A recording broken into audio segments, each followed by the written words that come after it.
Anda menyaksikan News Update, saya Andra Lesmana. KPUD DKI Jakarta mempersiapkan proses debat ketiga pasangan calon gubernur dan wakil gubernur DKI Jakarta.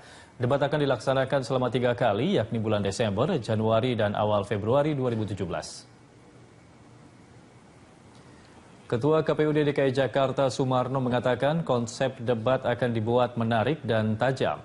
Melalui debat ini akan diketahui mana pasangan yang berkualitas. Ia berharap seluruh pasangan calon agar tetap memegang teguh prinsip netralitas dan integritas agar debat dapat berjalan dengan baik. Kita akan dibawa kepada suatu perdebatan yang tidak produktif, yang tidak sehat, dan juga itu akwa ya. Dalam pilkada ini kita justru harus ini semacam itu. Betul. Soal debat, insya Allah akan dilaksanakan selama 3 kali nanti, mulai bulan Desember, kemudian Januari dan awal Februari. Gitu. Kami sekarang sedang merumuskan formatnya yang sangat menarik, gitu, karena ini pilkada DKI yang apresiasinya luar biasa. Kita juga debat pun juga harus berkualitas. Gitu. Dan yang terakhir, kami ingin menegaskan bahwa sebagai penyelenggara pemilu, bahwa kami ingin memegang teguh 3 prinsip. Soal integritas, netralitas, dan profesionalitas. Oleh karena itu, mohon pada para peserta pemilu, bantu kami untuk menjaga netralitas dan integritas. Jangan goda. Heboh kasus dugaan penistaan agama yang dialamatkan kepada Ahok turut menggerus elektabilitas pasangan Ahok-Jarot. Penurunan itu ditunjukkan hasil survei terbaru Lingkaran Survei Indonesia atas pasangan calon gubernur dan wakil gubernur nomor urut 2 itu.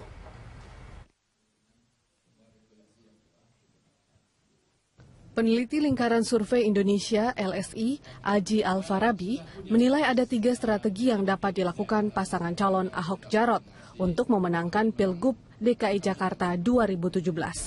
Salah satu strategi itu antara lain merebut hati pemilih Muslim. Aji juga menyarankan kasus hukum Ahok segera diselesaikan, mengingat hal itu sangat berpengaruh pada elektabilitas pasangan calon. Mas Jerry ya, soal posisi calon ya. Kalau saat ini memang nomor 1 masih Pak Basuki Cahayapurnama ya, Pak Ahok di angka 24%. Nah, tapi sekali lagi kalau kita ingin lihat survei secara objektif, memang kita bukan melihat siapa yang nomor 1 ya, atau siapa nomor 2, siapa nomor 3, tapi yang harus dilihat adalah tren surveinya ya. Kalau kita lihat tren surveinya di akhir November kemarin, jika kita komparasi dengan akhir September, memang ada pergeseran atau dinamika suara ya. Pak Basuki Cahayapurnama dan Pak Jarot sebagai incumbent memang sedikit mengalami penurunan ya, dari angka 31% ke angka 24,6%. Sementara itu, Direktur Poltreking Indonesia, Hanta Yuda, menilai para paslon harus merangkul undecided voters dan swing voters untuk memperoleh suara tertinggi. Menurut Hanta Yuda, jumlah pemilih yang belum menentukan pilihannya atau undecided voters di Jakarta mencapai 30%. Oleh sebab itu, paslon sebaiknya menyiapkan strategi untuk menyasar para pemilih itu untuk memenangkan Pilgub DKI Jakarta 2017. Undecided voters ya, orang yang belum menentukan pilihan itu di atas 30% itu penentu sebenarnya yang akan menentukan siapa pemenang di pilkada nanti. Ditambah kita harus menyasar mereka ini sebenarnya memilih siapa gitu. Yang kedua swingnya, yang swing itu yang sudah pemilih Ahok, pemilih Anies, pemilih Agus, itu masih mungkin swing, masih mungkin bergerak. Tingkat kemantapannya masih rendah. Karena itu jangan juga kita kemudian menyimpulkan bahwa tren seorang ini kemudian akan kalah dan seterusnya. Meskipun untuk melihat konteks Jakarta, lagi-lagi saya ingin mengulang, ini kompetitif. Tiga-tiganya meskipun ada tren turun dan naik, ketiga-tiganya harus bisa melihat peluang di bagian akhir. Untuk menambah jumlah pemilih, ketiga paslon harus populer dan memiliki citra yang baik di mata masyarakat. Tim sukses para paslon juga harus menyiapkan strategi kampanye yang menarik, meskipun dana kampanye yang dimiliki cukup minim. Priscila Dauhan, Muhammad Rinto, Berita 1, Jakarta. Anda menyaksikan News Update, saya Andra Lesmana. KPUD DKI Jakarta menilai calon gubernur petahana DKI Jakarta Basuki Cahayapurnama tak dapat mundur dari pencalonan. Hal itu tertulis dalam undang-undang mengenai pemilihan gubernur yang memperbolehkan calon gubernur maju meski terjerat kasus hukum.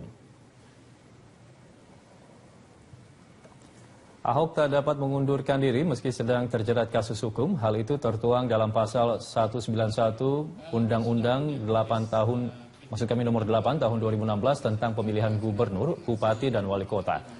Status Ahok sebagai calon gubernur DKI Jakarta pun tak terpengaruh dengan kasus dugaan penistaan agama yang sedang bergulir. Sumarno menambahkan seorang calon dapat mundur jika proses kasus calon berlanjut ke pengadilan atau telah berstatus terdakwa. Kalau yang lain kan kami akan ya, itu belum bisa dibuktikan dan kalau masyarakat menanggapinya secara berbeda-beda. Maka itu tidak mempengaruhi status beliau sebagai calon, tetap bisa melanjutkan proses pilkada.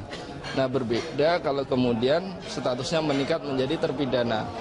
Kalau sudah terpidana berdasarkan putusan pengadilan yang berkekuatan hukum tetap dengan ancaman hukuman 5 tahun atau lebih, maka yang bersangkutan akan dibatalkan statusnya sebagai calon. Dan nanti partai politik bisa mengusulkan penggantinya sepanjang tidak melampaui 30 hari sebelum pemungutan suara. Jadi batasannya itu, kita kan pemungutan suara tanggal 15 Februari. Maka batasannya maksimal itu tanggal 15 Januari, itu sudah ada calon yang diusulkan. Pemirsa, Bawaslu menemukan 66 lokasi dugaan pelanggaran kampanye Pilkada DKI Jakarta. Pelanggaran tersebut ditemukan selama 14 hari penyelenggaraan kampanye 3 pasangan calon gubernur DKI Jakarta. Ketua Bawaslu DKI Jakarta, Mimah Susanti, mengatakan dari 137 titik kampanye di DKI Jakarta, Bawaslu telah menemukan sedikitnya 66 titik indikasi pelanggaran yang terjadi selama masa kampanye Pilkada DKI Jakarta. Pelanggaran yang terjadi antara lain kampanye yang tidak terdaftar, keterlibatan anak di bawah umur, hingga pemasangan alat peraga yang menggunakan fasilitas pemerintah. Untuk menindaklanjuti hal itu, Bawaslu telah mengirimkan surat peringatan kepada masing-masing paslon agar menaati sejumlah aturan selama kampanye. Hingga kini tinggal 2 laporan yang masih dalam proses penanganan untuk ditindaklanjuti. Mimah menegaskan sebagai lembaga pengawas, Bawaslu akan terus mengingatkan pasangan calon untuk menaati aturan selama masa kampanye. Populasi menengah atas itu kan juga besar ya, orang tidak menerima. Jadi Jakarta juga bisa jadi tempat untuk laboratorium ya.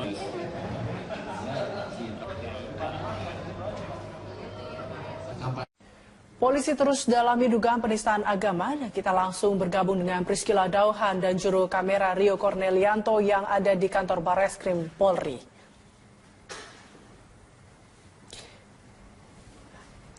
Priscila, siapa sajakah yang diperiksa Barreskrim hari ini? Ya, Eliza Hasan, terkait dengan kasus dugaan penistaan agama yang dilakukan oleh Gubernur Jakarta nonaktif Basuki Cahayapurnama pada hari ini, memang kami belum mendapatkan informasi mengenai siapa sajakah yang akan diperiksa terkait dengan pemeriksaan lanjutan kasus dugaan penistaan agama.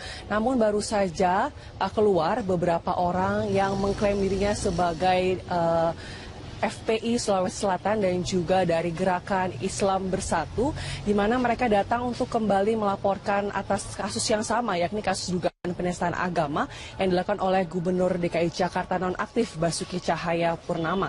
Mereka datang ke sini sekitar pukul 10.30 waktu Indonesia Barat tadi dengan membawa sejumlah bukti berupa bukti rekaman video serta flash disk juga yang berisi tafsiran ayat Al-Quran. Dan mereka pun juga akan kembali datang ke Barreskrim Mabes Polri ini sekitar pukul 13 nanti usai sholat Jumat. Dan mereka pun juga akan kembali melaporkan atas dugaan penistaan agama yang dilakukan oleh Gubernur DKI Jakarta Basuki Cahayapurnama.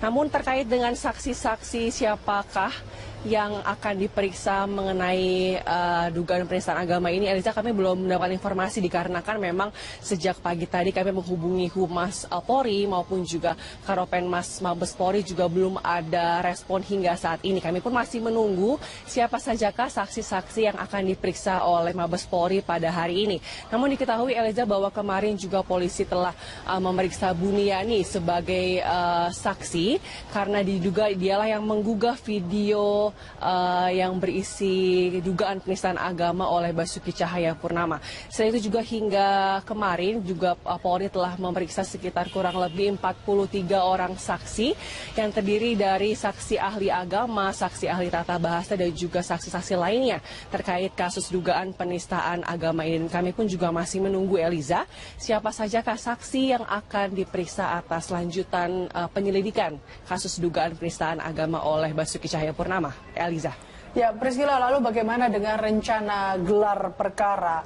Kapankah rencananya hal ini akan dilaksanakan? Ya, Elisa, seperti yang diinformasikan bahwa gelar perkara kasus dugaan penistaan agama ini rencananya akan dilaksanakan pada hari Rabu 16 November 2016 mendatang dengan sistem terbuka terbatas. Itu artinya memang gelar perkara ini jika nanti dilaksanakan adalah baru yang pertama kalinya dilaksanakan secara terbuka, yang itu artinya dapat disaksikan oleh umum. Namun kami belum mendapatkan informasi memang apakah gelar perkara ini nantinya akan terjadi atau akan dilaksanakan secara terbuka, karena informasi yang beredar juga gelar perkara ini tetap akan dilaksanakan secara tertutup, dan kami pun masih akan terus memastikan, Eliza, bagaimana sebenarnya sistem gelar perkara ini nantinya akan dilaksanakan. Ya, Eliza, polisi akan menggelar perkara dugaan penistaan agama yang dilakukan oleh Gubernur DKI Jakarta Basuki Cahayapurnama pada Rabu pekan depan tanggal 16 November 2016. Gelar perkara ini bersifat terbatas yang hanya disaksikan oleh pelapor dan para saksi ahli yang sudah diperiksa oleh polisi. Menurut Kepala Divisi Hubungan Masyarakat Polri, Irjen Pol Boy Rafli Amar, gelar perkara dilakukan di bawah pengawasan Kompolnas, Kejaksaan, serta DPR. Setelah dicatat notulen, hasilnya akan diumumkan sehari setelahnya oleh Kabareskrim Komjen Pol Aridono. Hingga hari ini, polisi sudah memeriksa lebih dari 40 saksi dan ahli untuk dimintai keterangan serta pendapatnya. Mereka semua terdiri dari ahli agama dan ahli bahasa yang dimintai pendapatnya terkait ada tidaknya unsur penistaan agama dan pembicaraan Ahok bersama warga Kepulauan Seribu pada 27 September 2016.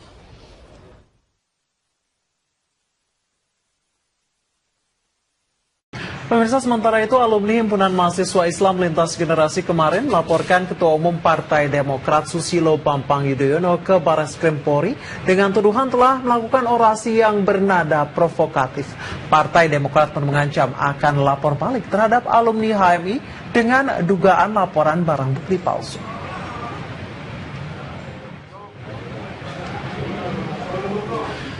Pernyataan Ketua Umum Partai Demokrat Susilo Bambang Yudhoyono di kediamannya di Cikias, Bogor tanggal 2 November 2016 lalu memicu reaksi alumni Himpunan Mahasiswa Islam Lintas Generasi. SBY dianggap melakukan tindakan pidana penghasutan saat pidato tersebut.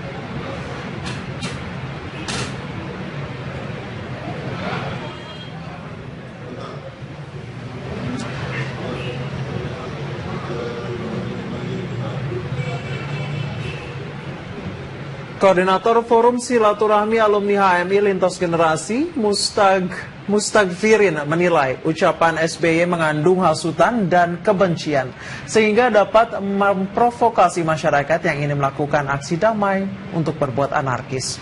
Sementara itu, sore ini Partai Demokrat pun mengancam akan melaporkan balik Forum Silaturahmi Alumni HMI Lintas Generasi ke Bareskrim Polri.